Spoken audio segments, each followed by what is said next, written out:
بھائی میرے لیے بھی دعا کرنا. دانی بھائی یہ جو دعاؤں کا آپ دوسروں کو کہتے رہتے ہیں نا، آپ کو پتہ ہے اس سے آپ مطلب کہ اب دیکھیں حدیث کی کتاب میں آتا ہے کہ دعا جو ہے وہ عبادت کا مغز ہے، یعنی برین ہے. کیسا لگے گا کہ آپ اپنی کھوپڑی سے برین نکال کے کسی اچھے سے انسان کو یا کسی نیک بزرگ کو ہاتھ میں دے دیں اور اس سے کہیں کہ سر جی اس سے میرے لیے اچھے فیصلے کریں. برین میرا ہے لیکن میں آپ کو دے رہا ہوں کیونکہ آپ بہت اچھے ہیں، کیونکہ آپ بہت نیک ہیں، کیونکہ آپ کے فلسفے لوگ کہتے رہتے ہیں، جھڑتے رہتے ہیں. سو ایسا کریں میرے اس برین سے آپ فیصلے کر لیں میرے لیے. کبھی بھی راضی نہیں ہوں گے نا. اسی طرح دعا عبادت کا مغز ہے، برین ہے. اگر آپ کی دعائیں اسٹرانگ ہوں گی تو اللہ رب العزت آپ کی عبادات بھی قوی کر دیں گے. اگر آپ اپنے لیے خود دعا مانگ رہے ہیں تب دوسروں سے کہہ رہے ہیں پھر تو اوکے ہے. لیکن اگر آپ عبادات میں بھی سست اور معاملات میں بھی سست اور اوپر سے دعاؤں میں بھی سست، کنجوسی کر رہے ہیں، اپنے لیے نہیں مانگ رہے جسٹ بیکاز آف کہ تمہیں لگ رہا ہے کہ میں گنہگار ہوں، یا تمہیں لگ رہا ہے کہ میری دعا قبول نہیں ہو رہی، تمہیں لگ رہا ہے کہ اللہ میری نہیں سنتا، اس کی سنتا ہے، یہ بہت نیک ہے لہٰذا اس کے لیے جو ہے وہ اللہ کے فیصلے ہوتے ہیں، اور میں چونکہ گناہوں میں ہوتا ہوں، میں چونکہ ضلالت میں ہوں، تو میری کوئی بھی اللہ کے سامنے حیثیت نہیں ہے. تو یہ ہے بدگمانی، یہ ہے مایوسی، جس سے اللہ رب العزت نے اسٹریٹ فارورڈ طریقے سے منع کیا ہے. قل یا عبادی الذین اسرفوا علی انفسہم لا تقنطوا من رحمت اللہ، کہ میرے ان بندوں کے پاس جاؤ جنہوں نے اپنی جانوں پر ظلم کیا، جنہوں نے گناہ کیے، جنہوں نے بغاوتیں اختیار کی، جنہوں نے اللہ رب العزت کی نافرمانی کی، اور ان سے یہ کہو لا تقنطوا من رحمت اللہ، کہ میری رحمت سے مایوس نہ ہونا. کبھی یہ نہ سمجھنا کہ تمہارے گناہ جو ہیں وہ اتنے بڑے ہو گئے ہیں کہ اب اللہ کی رحمت اسے معاف نہیں کر سکتی. چونکہ تم گناہگار ہو تو اب تم دعائیں نہیں کر سکتے، چونکہ تم گناہگار ہو، بدکار ہو، لہٰذا تمہاری کوئی ویلیو نہیں ہے اللہ کے سامنے. اس طرح کی سوچوں میں نہ پڑ جانا کہ تمہاری کوئی توبہ قبول نہیں ہوگی وغیرہ وغیرہ. لا تقنطوا من رحمت اللہ، آگے اللہ نے فرمایا کہ اللہ سارے گناہوں کو معاف کر دیتا ہے. تو یہ جو دعا ہے نا، دعا کم سے کم یہ تو اللہ سے مانگا کرو اللہ کے بندو.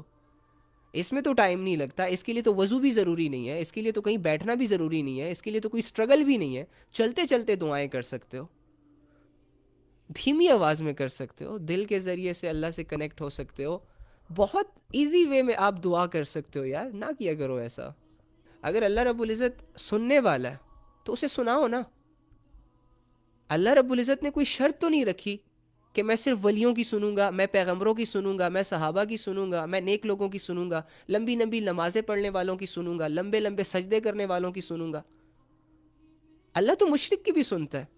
وہ مشرک جو پتھر کو خدا سمجھ کر اس کے سامنے اپنی عاجزی رکھ رہا ہوتا ہے، اس سے دعائیں مانگ رہا ہوتا ہے، ایکچولی میں اس کی دعا کون سنتا ہے؟ ہمارا رب. تو یار دعائیں خود کیا کرو. دعائیں آپ کو اللہ سے کنیکٹ کرتی ہیں. دعاؤں کے ذریعے سے آپ اپنی زندگی کو ٹھیک کر سکتے ہو. دعاؤں کے ذریعے سے آپ اپنی ٹوٹی پھوٹی عبادتوں کو ایک اپر لیول پر لے جا سکتے ہو. کب تک یہ فارمیلٹی کے لیے لوگوں سے کہتے رہو گے میرے لیے دعا کر دینا، میرے لیے دعا کر دینا، اس سے دعا کروا؟ او بھائی خود تو مانگو، خود تو مانگو. خود تمہیں موبائل سے فرصت نہیں ہے، خود تمہیں لوگوں سے فرصت نہیں ہے، اور تمہاری لیے دعائیں کوئی اور مانگے. مجھے بتاؤ میرے لیے تم کیسے دعا مانگو گے؟ مجھے ایک چیز چاہیے، مجھے اس کی بڑی ضرورت ہے، تم اس ضرورت کو فیل کیسے کرو گے؟ کیونکہ تم تو ہٹے کٹے، تم تو ویل سیٹلڈ ہو. تم میری مجبوری کو ویسے کیسے فیل کرو گے جیسے میں فیل کر رہا ہوں؟ تم میرے اس درد پہ کیسے آنسو نکالو گے اپنی آنکھ سے جو درد میں اپنے سینے کے اندر فیل کر رہا ہوں؟ نہیں نکال سکتے نا. اسی طرح تم میرے لیے اللہ سے کیسے دعا کر سکتے ہو؟ ریالٹی کے ساتھ، دل کی فیلنگز کے ساتھ. ارے اللہ کے بندے جاؤ اللہ کے پاس. تمہاری ایک دعا پہ اللہ تمہیں 70 مرتبہ کہے گا لبیک یا عبدی. ڈزنٹ میٹر کہ تم گناہگار ہو، تم نے زنا کیا ہے، تم نے شراب پی ہے، تم نے پتہ نہیں کیا سے کیا کیا. اٹس اوکے، وہ ایک الگ مسئلہ ہے، وہ ایک الگ مسئلہ ہے. تم اچھے ہو برے ہو وہ ایک الگ میٹر ہے. تم کافر ہو مسلمان ہو اللہ والے ہو اللہ سے دور ہو وہ الگ میٹر ہے. اللہ نے کہا ہے کہ میں سننے والا ہوں. اللہ تو چونٹیوں کی بھی سنتا ہے، پتھر کی بھی سنتا ہے، مچھلیوں کی بھی سنتا ہے. تو اللہ اشرف المخلوق کی نہیں سنے گا جسٹ بیکاز آف دیٹ کہ یہ مشرک ہے، یہ کافر ہے، یہ مسلمان نہیں ہے، یا یہ مسلمان اچھا مسلمان نہیں ہے، یا گنہگار ہے یار چھوڑو. اللہ سب کی سنتا ہے. ایچ اینڈ ایوری پرسن اللہ کی نظروں میں میٹر کرتا ہے. ٹھیک ہے؟ ایک بندہ اپنی زندگی میں پوری دنیا ہے. آپ نے اپنے آپ کو ہلکے میں لیا ہوا ہے. جب تک آپ اس دنیا میں ہو، بھلے آپ نماز نہ پڑھو، بھلے آپ اللہ کی عبادت نہ کرو، لیکن اللہ اللہ کر رہے ہو، اللہ کو مانتے ہو، اور باقی ساری دنیا کفر اور شرک میں ڈوبی ہوئی ہے. جب تک آپ اس دنیا میں ہو تب تک قیامت نہیں آئے گی.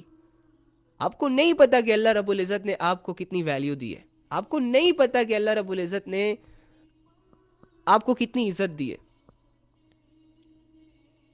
اشرف المخلوق کا ٹائٹل تمہیں دیا گیا، یعنی یہ میری بیسٹ مخلوق ہے. اللہ کی بلینز آف بلینز مخلوق ہے، ٹریلین آف ٹریلین ہے، پتہ نہیں کتنی گلیکسیز، کتنی مخلوقات، but you are the Ashraf المخلوق.